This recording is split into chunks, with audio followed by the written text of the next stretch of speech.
C'est la partie que moi, basée, j'adore là. C'est ça qui est là. Donc, vous avez déjà commencé par pleurnicher. Vous avez déjà commencé par jouer la carte de la victime. Le bras de fer que vous avez volontairement engagé avec la France.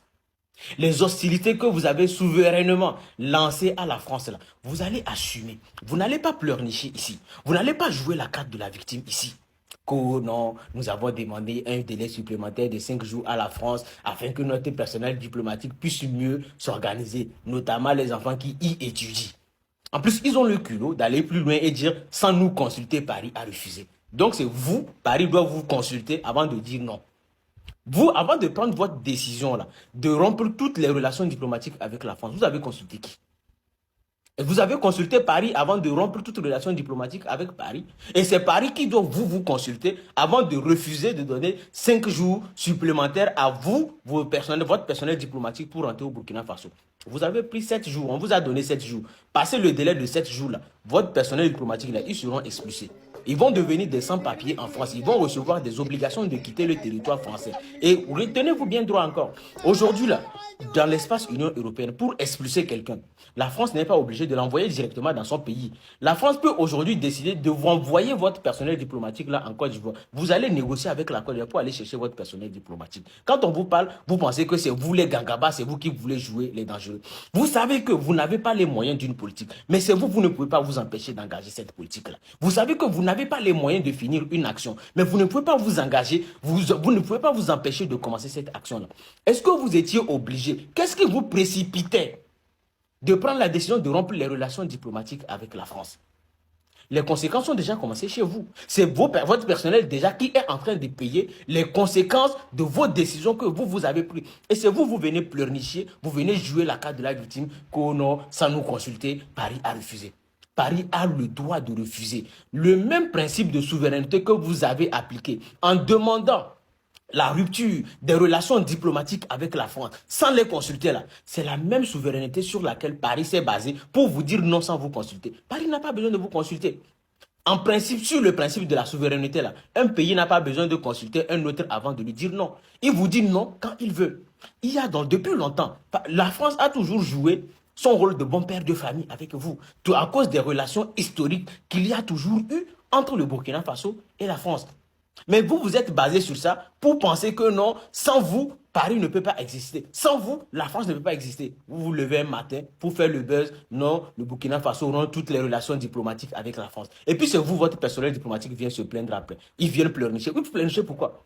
Vous assumez les conséquences de vos décisions. C'est aussi simple que ça. Quand vous prenez une décision, rassurez-vous que vous pouvez assumer les conséquences de cette décision-là. Et plus, vous dites que vous avez demandé. C'est par quel canal vous êtes passé pour demander le délai supplémentaire là? Vous ne savez pas que quand vous rompez les relations diplomatiques, là, tous les canaux officiels qui existaient de communication, ces canaux n'existent plus. Vous rompez les relations diplomatiques et puis c'est vous encore qui utilisez les canaux officiels qui existaient lorsqu'il y avait des relations diplomatiques pour demander un délai supplémentaire. Mais vous êtes malade ou bien vous avez un problème. Vous avez un problème. Vous ne savez pas qu'après avoir rompu les relations diplomatiques, là, les canaux officiels de communication là n'existent plus. Avant de communiquer avec la France, il faut que vous passez par un état tiers. Vous êtes obligé aujourd'hui, là, si vous voulez communiquer avec la France, parce qu'on sait que vous ne pouvez pas vous empêcher, vous êtes obligé de communiquer avec la France, mais vous avez l'obligation de passer par un état tiers. Ça peut être la Côte d'Ivoire. La Côte d'Ivoire que vous insultez, que vous traitez de tous les noms. Désormais, si vous voulez traiter avec la France, vous voulez demander quelque chose à la France, vous serez obligé de passer par la Côte d'Ivoire. Vous serez obligé de transmettre votre message au président Alassane Ouattara. Et ça sera au président Alassane Ouattara de transmettre le message au président Emmanuel Macron. Ou au président français qui sera en exercice. C'est comme ça. Et c'est là maintenant que vous allez comprendre ce que c'est qu'un État souverain. Il y avait des relations entre vous et la France. Pour raison pour laquelle il y a certaines décisions que les autorités françaises ne pouvaient pas prendre. Mais maintenant, ça va être œil pour œil, dent pour dent. Et puis, la danse n'a même pas encore commencé. Pourquoi vous pleurez? La musique, on vient de lancer la musique, pourquoi vous pleurez? C'est vous, vous savez que vous n'avez pas les reins solides. Mais c'est vous qui invitez la France sur la piste de danse. Et vous choisissez comme chanson Coup du Matou. Maintenant, on met le morceau Coup du Matou. Au moment, le premier bain que la France fait, c'est vous, vous commencez pas à pleurer. Mais laissez, elle va faire bang, bang, bang. On attend les 2 bains qui restent là d'abord. C'est la première action qu'elle a prise. Et c'est là que vous êtes en train de pleurnicher là. Attendez au moins 2-3 actions. Attendez au moins 2-3 décisions de la France. Et on sait que les décisions, ça va pleuvoir après. Les décisions vont venir après. Mais ne vous inquiétez pas, ça ne fait que commencer. comme on aime le dire, ce n'est que le début du commencement. Et les Ivoiriens aiment le dire, ça vient vers vous. Ce que vous avez commencé là, vous allez terminer. À comportement de mouton, réaction du berger. Préparez-vous à assumer jusqu'à la fin. Et puis c'est vous qui dites que non, on a demandé. Pourquoi vous demandez des aides supplémentaires? Si la décision de rupture des relations diplomatiques venait de la France et que vous demandiez un délai supplémentaire, on peut comprendre. Mais c'est vous-même, vous décidez de rompre les relations diplomatiques. Et après, c'est vous qui demandez encore un délai supplémentaire. Est-ce que c'est logique?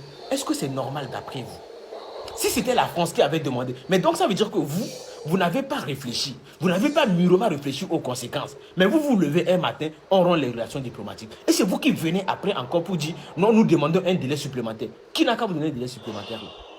Vous n'étiez pas prêt et vous décidez de rompre les relations diplomatiques. Vous allez rentrer dans les 7 jours. J'espère qu'ils sont déjà à Ouaga. Tu décides de rompre tout avec la France sans être prêt à rapatrier même tes compatriotes. Ça veut dire que tes élèves là, tes étudiants en France, ils font comment? Ils sont combien? Ils font comment? Il fallait d'abord trouver un plan B. Ramener tes étudiants ailleurs. Ramener tout ce que tu peux ramener avant de prendre la décision. Vous avez cru que ça allait être comme l'ambassade de France? Vous avez chassé l'ambassadeur. Les Français n'ont pas répliqué. Vous êtes allé verser des déchets à leur ambassade. Ils n'ont pas répliqué. Pourquoi ils n'ont pas répliqué? Parce qu'ils avaient besoin d'un document officiel. Dès que vous avez sorti le document officiel pour dire les liens sont rompus, la France applique en même temps. Vous pensez que la France compte sur vous pour manger? Allez-y vous faire foutre. Vous êtes là, vous avez faim. Vous n'avez rien. Tous les jours, c'est la France, la France. Quand elle va partir, elle va mourir. Elles sont parties. On va voir si elle va mourir. Vous avez quoi sur vous? Vos 2 tonnes d'or que vous creusez tous les jours là. Vous croyez que les gens, le monde tourne autour du Burkina? Les gens peuvent partir de chez vous. Qu'est-ce que les gens gagnent même chez vous? C'est que vous ne savez pas la diplomatie pour certains, mais c'est une force aussi. Sinon, ce n'est pas parce que les gens comptent sur vous pour manger. Non, ils sont quittés du Niger à cause de notre uranium. Il y a des délascages en France. Allez-y vous faire foutre. Vous savez ce que les gens ont chez eux? Ils préservent tout pour leurs petits-enfants. Il y a des pays où leur or là, ils n'ont jamais touché à ça. Pourquoi? Parce qu'ils sont intelligents. Vous êtes là, vous criez, non, notre or, notre temps, vous n'avez rien. Des gueulards seulement, vous avez quoi? Rien. Foutez les gens la paix, ouais. Non, nous, notre or, on veut quoi? Quoi? Vous n'avez rien. Dès que vous avez sorti la note là, la France a répliqué. Et la honte là, c'est la France même que vous avez surpris pour leur demander pour leur dire que vous voulez rompre les liens. La France même est première à faire partie de ces diplomates. Ça veut dire qu'eux-mêmes là, ils étaient déjà prêts. Dès que vous avez annoncé, eux ils ont dit qu'ils sont partis. Vous qui avez annoncé, vous qui avez mûri votre idée, avant de sortir, vous n'êtes même pas prêts. Vos diplomates sont là et ils commandent des jours encore pour rester là-bas. Vous voyez comment les gens ne peuvent pas vous respecter? Parce que vous faites les choses à la vache à soie. Vous ne savez pas diriger un État. Vous ne savez pas diriger un peuple. Vous comprenez? Vous avez fait avec la Côte d'Ivoire. Si la Côte d'Ivoire avait répliqué, en demandant aux Burkinabés de rentrer, combien d'Ivoiriens sont au Burkina? Combien de temps on... Ce que vous avez fait là, compte tenu de la sensibilité du sujet, compte tenu de ce que vous savez de l'histoire de ce pays, est irresponsable. Le coup de sang du président français. Face au journaliste Georges Malbruno, Emmanuel Macron laisse éclater sa colère. Ce que vous avez fait est très grave, lance le président Macron à ce journaliste, 56 ans, grand reporter au Figaro et spécialiste des zones de conflit. Mais qu'a pu bien faire ce journaliste pour mettre le président français hors de lui? Souvenez-vous, c'est ce journaliste français qui sur RTL décrivait méthodiquement les manœuvres de la France au Sahel, notamment au Mali. Dans une chronique, le journaliste Georges Malbruno disait que la France agit désormais en sous-main avec des groupes armés au Sahel et que cela se faisait en connivence avec les services secrets ukrainiens. La France, en effet, Thomas, n'a pas de soldats au Mali où depuis 15 jours une alliance entre des djihadistes et des rebelles touaregs ont conquis plusieurs villes et cherchent à faire tomber une junte pro-russe qui ne nous aime guère. Et pourtant, d'autres militaires dans l'orbite de la France sont à l'œuvre. Il s'agit, selon une source sécuritaire française, d'unités du renseignement militaire ukrainien, le GUR, qui opèrent en coordination avec les rebelles touaregs. Parmi ces unités, il y a quelques dizaines d'ex-légionnaires ukrainiens, des francophones. La France joue sur le vivier des nombreux militaires ukrainiens passés par notre légion étrangère. Les rebelles indépendantistes touaregs veulent affaiblir la junte au pouvoir à Bamako. Quant aux Ukrainiens et à nous autres Français, on veut faire mordre la poussière aux supplétifs russes de la junte, les ex de la milice Wagner, renommés l'Afrika Korps, qui ont tout fait pour nous faire partir d'Afrique. C'est un partage d'intérêts, alors que les rebelles touaregs ont une ancienne relation avec les services de renseignement français au Sahel. Des propos qui confirment ce que bon nombre d'observateurs pensaient. La France est partie sans être partie. Pire, Bien, la famille, je vous espère en pleine forme. Aujourd'hui, nous allons parler de deux sujets. Lesquels? Nous allons parler du président Macron, qui est très en colère contre le journaliste qui dénonçait la France d'être à l'origine des attaques dans les pays sahéliens. Comment la France pillait les ressources des pays sahéliens et toute l'Afrique entière. Ce journaliste a dénoncé tout ce que la France manigançait avec les pays. Et puis, ce journaliste dénonçait dans ses discours l'hypocrisie de la France envers les Africains, d'être à l'origine de la pauvreté extrême que vit aujourd'hui l'Afrique. Oui, chers amis, rien ne peut faire mal si quelqu'un de ta propre famille ou bien quelqu'un de ta propre maison sort pour dénoncer tout ce qui se passe dans votre maison. On allait prendre pour rapatrier nos gens. Quand on veut faire les choses, on réfléchit. Quand on aime son peuple là, c'est comme ça on fait. On peut ne pas aimer les autres, c'est pas grave. On peut détester la France, c'est bien. On peut détester Macron, c'est pas grave. Mais aime ton peuple au moins. Pour attaquer les pays du Sahel. Alors, nous voyons dans la vidéo ici Macron être très en colère contre ce journaliste-là. Parce qu'il a saboté la France. Il a saboté la France parce qu'ils se disent qu'étant français, ils devaient couvrir les actes. Même sales, on peut le dire, ils devaient les couvrir, être avec la France pour continuer de piller, pour continuer de maltraiter, d'esclavager les Africains. Ils devaient être contents, ou bien être avec Macron dans leur sale boulot. Eh bien, le second sujet, c'est cette histoire de rupture diplomatique des pays du Sahel avec la France.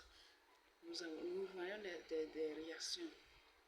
D'autres accusent le Burkina Faso de ne pas prendre des mesures préalables avant d'annoncer cette rupture. Eh bien, à l'annonce de cette rupture, la France a immédiatement envoyé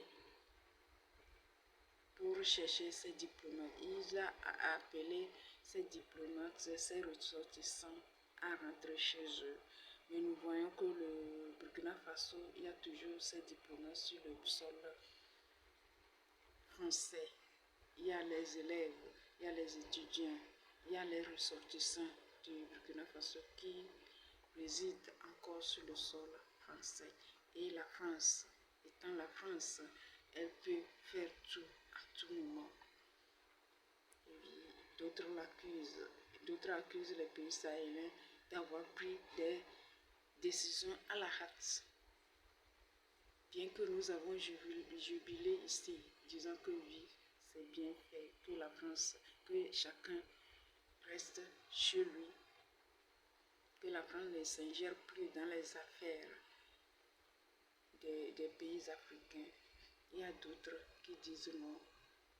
Peut-être ils ont trop pris les décisions à la hâte et on leur dit qu'ils ont quel or. Oui. Les pays africains ont quel or, les pays sahéliens ont quel or. Il y a des ors en grande quantité dans des pays, mais ils ne font pas du bruit. Mais les pays sahéliens font du bruit. Ils ont quel or, ils ont quelle richesse qu'ils vont couper à la longue derrière la France pour supplier. Donnez vos avis dans les commentaires. Je veux voir, est-ce que ça serait vrai? Ce que les trois pays du Sahel font, Est-ce qu'un jour, ils vont retourner derrière la France pour supplier la France? Ils vont encore retourner dans l'esclavage. Ils vont encore retourner dans la colonisation que nous dénonçons aujourd'hui. Ils vont encore retourner vers l'impérialiste qui nous maltraite, qui nous pille et qui nous met toujours à genoux. Est-ce que ces pays sahéliens qui sont notre lumière aujourd'hui, qui nous montrent le chemin, qui nous disent que tout est possible, ces trois leaders-là, un jour, ils vont encore retourner vers la France? Donnez vos avis dans les commentaires. C'est un débat ouvert. Donnez vos avis dans les commentaires. N'oubliez pas de partager, de liker, abonnez-vous massivement et soutenez-nous à Dagan Info.